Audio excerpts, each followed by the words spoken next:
Moni nde nkhani yomwe ili m'manews yokhudza polar bear ku Canada. Ma polar bear amakhala kozizira eti amakonda kudya nsomba, masiu chani ndi zinyama zoti sizipezekapezeka kumene kumakhala anthu. Nde ku Canada ndikozizira kuliso ice kwambiri nthawi zambiri chani, koma kuti masiku ano chifukwa chonena kuti chifukwa cha climate change kwayamba kutentha, ice wambiri wayamba kusungunuka, ma polar bear ayamba kumapezeka kuti ayamba kupita kumene kumakhala anthu. Nthawi zambiri amapanga zawo amakhala mbali zakwawo kozizira, koma ayamba kumapita komwe kuli anthu nyangasali powuma. Nde akuti zomwe zinachitika, mayi ndi bambo wina anatuluka nyumba 5 am lachiwiri Tuesday, amakayang'anayang'ana pomwe panali agalu awo, koma atatuluka atafika mu driveway pomwe amayika magalimoto awo akumana ndi chani, akumana ndi polar bear.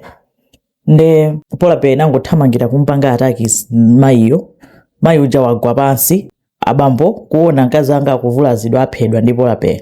Iwo ati anayidumphira polar bear icha, abambo achidumphira ndikuyamba kumenyana nacho pamene paja, koma pofuula mayiwo aneba anamva, aneba aja ndikutuluka ntsangasanga ndi mfuti ndikuwombera polar bear icha. Polar bear icha nkuthawa, atanayiwombera kangapo yathawira patchire pena pake muthengo yakafera kutiko kumeneko.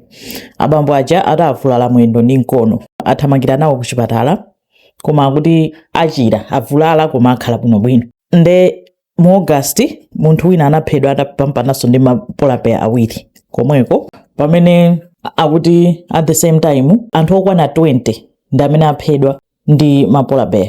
Maiko a Russia, Canada, Greenland, Norway ndi USA aphedwa ndi ma polar bear. And aunena kuti ma polar bear awo akumakhala ndi stress, amakhala stressed out kwambiri chifukwa chonena kuti akusowa chakudya, chifukwa chonena kuti madzi amene amakhalamo, madera amene amakhalamo sokhazikikaso, sangathe kumakhala kumene koko, ndi akumakhala ndi njala. Nkonayamba basi nokumapita malo amene kuli anthu kunena kuti azani akapeze alternative kuti kapena akapezako chakudya, koma akakumana ndi munthu amakhala aggressive, amampanga ataki. Ukakumana ndi bear ndi chinyama choopsa, chimapha, chimamenya. Nde nkhani yomwe yachitika ku Canada apapo ife tingonena kuti abambo aphunzitsa dziko chikondi, kuti chikondi chonena kuti mkazi anga asavulale kuli bwino ndiduke mkono kapena ndiduke mwendo. Imene ndi nkhani yake ziko mwambiri.